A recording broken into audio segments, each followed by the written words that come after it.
Assalamualaikum warahmatullahi wabarakatuh. Apa kabar anak-anak ibu?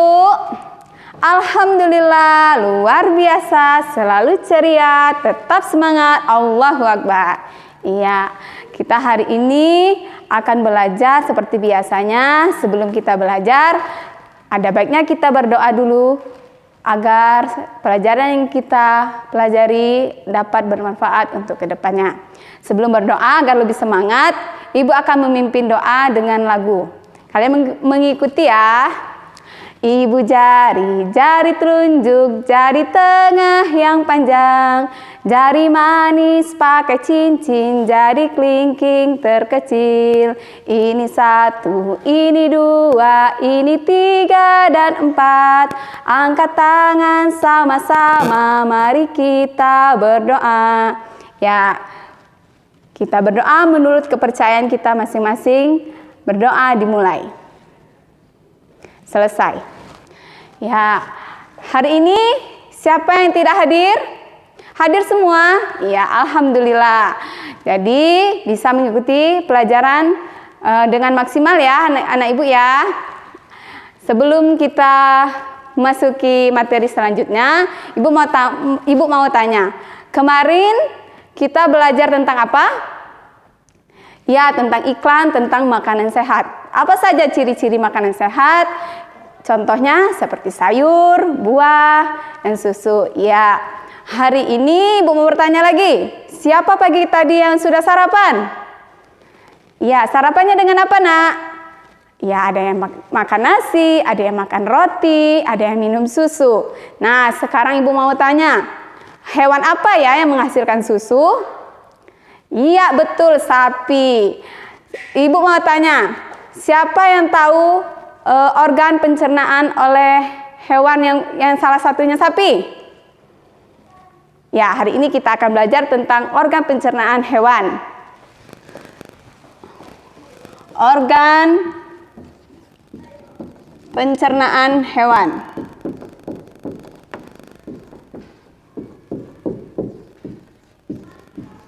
Nah, tujuan kita belajar hari ini adalah untuk menggali informasi tentang macam-macam atau beberapa organ-organ pencernaan hewan. Terus yang kedua, kalian bisa menjelaskan organ-organ pencernaan hewan dan fungsinya. Ya, yang kita bahas adalah sapi. Sapi itu termasuk hewan ruminansia. Apa itu hewan ruminansia? Yaitu kelompok hewan yang memakan makanannya 2 kali atau disebut dengan memamah biak. Apa saja contoh hewan ruminansia? Yaitu salah satu contohnya yaitu sapi, kerbau, kambing, domba. Nah, itu salah satu contoh dari hewan ruminansia. Yang kita bahas sekarang adalah hewan sapi. Nah, sapi makanannya apa? Rumput, iya. Sudah ibu jelaskan tadi. Salah satu contoh hewan ruminansia yaitu sapi. Nah, mari kita belajar tentang organ pencernaan oleh sapi. Yang pertama ada rongga mulut. Yang kedua ada faring, esofagus, lambung, usus halus, usus besar, dan anus. Nih, coba contoh pada gambar. Lihat ya. Nah, mari kita lanjut penjelasan berikutnya. Yang pertama kita bahas tentang rongga mulut. Di dalam rongga mulut sapi terdapat gigi, lidah, dan saliva. Gigi sapi ini terdiri dari gigi seri untuk mengunyah, untuk memotong makanan, dan gigi geraham untuk mengunyah makanan atau rumput. Yang kedua, lidah. Lidah sapi ini berguna untuk merenggut rumput makanan dan mendorong makanan yang dikunyah menuju ke lambung. Terus yang ketiga ada saliva. Saliva ini adalah cairan khusus atau enzim yang berguna yang dihasilkan oleh kelenjar khusus pada sapi yang disalurkan ke dalam rongga mulut. Saliva ini berperan sebagai proses pencernaan kimiawi. Yang kedua ada faring. Faring yaitu saluran umum baik yang berguna sebagai tempat lewatnya makanan yang ditelan dan udara pernapasan.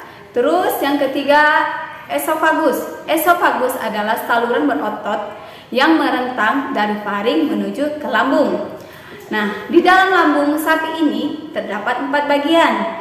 Yang pertama, rumen, retikulum, omasum, dan abomasum. Maka sapi ini sering disebut dengan hewan perut besar karena memiliki 4 lambung. Kita bahas satu-satu ya. Yang pertama tentang rumen. Nih contoh gambar dari rumen. Rumen atau yang disebut dengan perut besar. Rumen ini adalah tempat terjadinya pencernaan dengan bantuan mikroba bakteri. Di sini makanan dicerna hingga menjadi bubur dengan gerakan mengaduk yang dilakukan oleh dinding rumen. Pada saat sapi beristirahat, makanan kembali menuju ke mulut dan dikunyah kembali. Setelah dikunyah, untuk kedua kalinya makanan masuk ke retikulum, perut jala. Nih gambar perut jala atau retikulum. Di dalam retikulum ini, makanan kembali mengalami proses fermentasi dengan bantuan bakteri anaerob dan protozoa. Di dalam bagian perut ini terjadi proses absorpsi dan penyaringan benda-benda asing yang masuk bersama makanan sehingga tidak masuk ke omasum atau perut kita. Omasum, nih gambar omasum. Di dalam omasum, makanan dicerna dengan bantuan enzim pencernaan. Selanjutnya, makanan masuk ke abomasum. Abomasum atau yang disebut dengan perut masam. Contoh dari abomasum. Abomasum ini merupakan perut bagian yang disebut dengan lambung sebenarnya, karena disinilah makanan dicerna dengan bantuan enzim pencernaan pepsin yang dihasilkan oleh abomasum. Setelah melewati seluruh proses pencernaan makanan di dalam abomasum, makanan bergerak menuju usus halus. Panjang usus halus seekor sapi yang besar mencapai 40 meter. Di dalam usus halus terjadi proses absorpsi dan fermentasi. Selanjutnya, sisa-sisa makanan akan dikeluarkan melalui anus. Nah, sekarang sampai di sini, apakah anak-anak sudah mengerti? Ya, alhamdulillah. Sekarang Ibu mau kasih lembar kerja. Ibu ingin mengetahui apakah benar anak-anak Ibu sudah mengerti atau belum apa yang sudah Ibu jelaskan barusan. Sekarang kita bagi menjadi 4 kelompok ya. Ya. Lihat lembar kerjanya. Di sana ada diagram. Nih, contoh diagramnya. Lihat. Nah, diagram ini tolong diisi sesuai dengan penjelasan yang Ibu tadi. Terus, kalau sudah, maju ke depan satu persatu kelompok mewakili dari kelompoknya masing-masing untuk presentasi. Ya, silakan dikerjakan. Sudah selesai semuanya? Ya, pertama dari kelompok 1, ayo maju presentasi.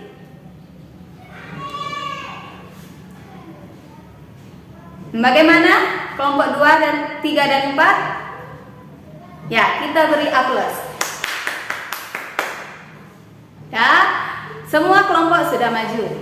Nah, sekarang kita bahas kembali apakah benar yang sudah disampaikan oleh teman-teman kita yang tadi.